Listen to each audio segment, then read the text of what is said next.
will finish up for the group talking about collecting data in the existing health system. So in a humanitarian crisis, the local health system either could be completely extinguished, at which point you can't do this, but in general, there's some degree of functioning at some level. And so in looking at populations and some of their ongoing health challenges, it has to often be looked at in the context of their existing system. We call this getting data out of a stone.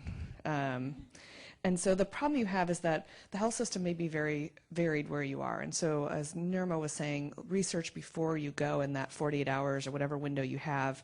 What's the system? Do clinics go to health centers, go to hospitals? Are hospitals in districts or provinces? What's the sort of level of functioning? Here's 3 settings I've worked at in Asia, Africa, and the Middle East.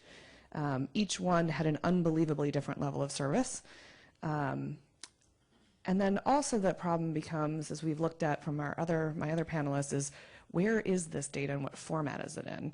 And very rarely do I arrive somewhere and find an EMR, because that would be too easy.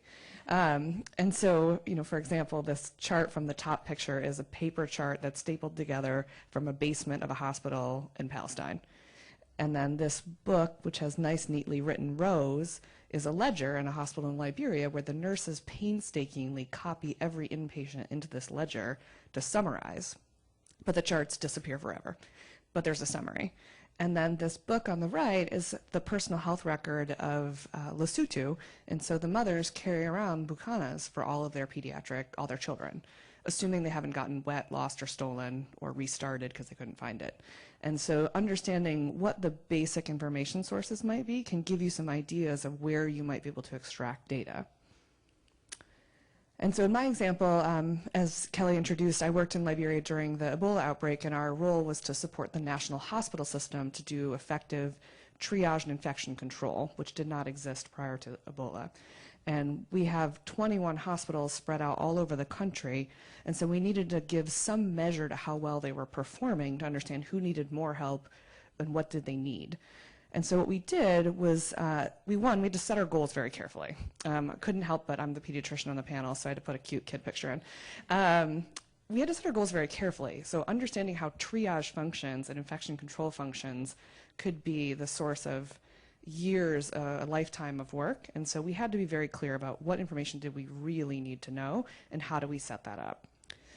And so what we did is you can look at existing guidelines within the health system. So healthcare workers, just because there's a crisis in their country, don't chuck their old policies, procedures, and manuals. And so in Liberia, we were able to look at their health investment plan of what their infrastructure should be like, their essential package of health services, and then unfortunately, Liberia did not have a clinical guideline for triage or emergency care. But in other countries, so this is the Palestinian Red Crescent clinical manual, it's 391 pages updated every year for clinical guidelines. And so we could look at those sources to then develop a much quicker assessment of what do we actually need to know now to understand how the hospitals are performing.